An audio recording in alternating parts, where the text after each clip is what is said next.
جب ٹھہرا علم کا دروازہ ہر دانش کا معیار علی، سب سوچ سوالوں کے بیڑے پل بھر میں لگا دے پار علی، تاریخ کو جو تہذیب کرے وہ قدرت کا اسرار علی، اور اس نام سے قوت ملتی ہے ایک بار نہیں 100 بار علی۔ مفتی حسن نوید نیازی صاحب تشریف فرمائیں۔ نصاب تعلیم کے حوالے سے اسلام ہماری کیا رہنمائی کرتا ہے کہ ہمارا نصاب تعلیم کیسا ہو، کیا ہو، کس انداز سے ہو، اور دنیاوی علوم بھی اس میں ظاہر ہے اس کی کیا؟ بسم اللہ الرحمن الرحیم، صلی اللہ علیہ حبیب محمد وعلی آلہ وصحبہ بارک وسلم۔ پہلے تو میں ایک تصحیح کرنا ضروری سمجھ رہا ہوں کہ ایک جملہ بہت زیادہ مشہور ہے عربی میں بھی اور اردو میں بھی، اطلب العلم من المہدی الی اللحد، کہ ماں کی گود سے، جھولے سے، پنگوڑے سے گور تک یعنی قبر تک علم حاصل کرو، اور لوگ اسے حضور نبی کریم صلی اللہ تعالی علیہ وسلم کی طرف منسوب کر دیتے ہیں۔ تو یہ بات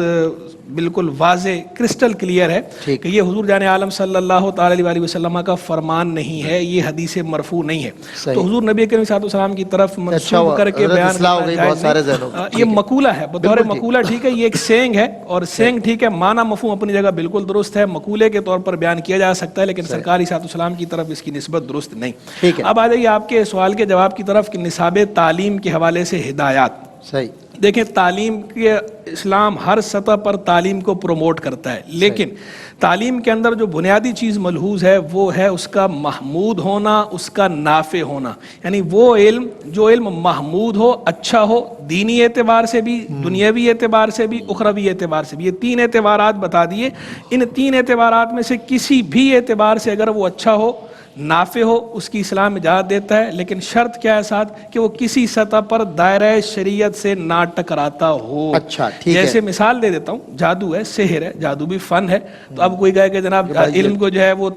پروموٹ کیا گیا ہے تو جادو بھی ایک علم ہے تو میں یہ علم سیکھ لیتا ہوں، تو چونکہ یہ علم نافع نہیں ہے، یہ مضر ہے، یہ علم محمود نہیں ہے، یہ مذموم ہے، تو اس کی تعلیم بھی مذموم ہے۔ تو تعلیم بھی اسی علم کی محمود ہے کہ جو علم محمود ہو، نافع ہو، خلق خدا کے حق میں نافع ہو، وہ اس علم کی تعلیم، اس کی بات ہو رہی ہے، ساری اسی کو پروموٹ کیا گیا ہر سطح پر۔ اور نصاب کی جہاں تک بات ہے، دینی علم ہو یا دنیاوی علم ہو، نافع علم جو بھی آگے تقسیم نافع اور غیر نافع کی ہے، دینی دنیاوی کی نہیں ہے۔ نافع علم ہے، اس کے اندر تدریج کو ملحوظ رکھا گیا ہے۔ نصاب ہوتا ہے، ہمیشہ اس بات کو پیش نظر رکھنا چاہیے کہ نصاب جب ترتیب دیا جاتا ہے اس میں تدریج کو ملحوظ رکھا جائے، من الادنی الی الاعلی، پہلے سہل کتابوں کی مختصرات کی تعلیم دی جائے، اس کے بعد متوسطات، پھر مطولات، بڑی کتابوں کی طرف، دشوار کتابوں کی طرف، اس کے بعد جایا جائے۔ اس ترتیب کو الٹنا نہیں چاہیے کہ بعض اوقات لوگ نصاب میں ترتیب ملحوظ نہیں رکھتے، تدریج ملحوظ نہیں رکھتے۔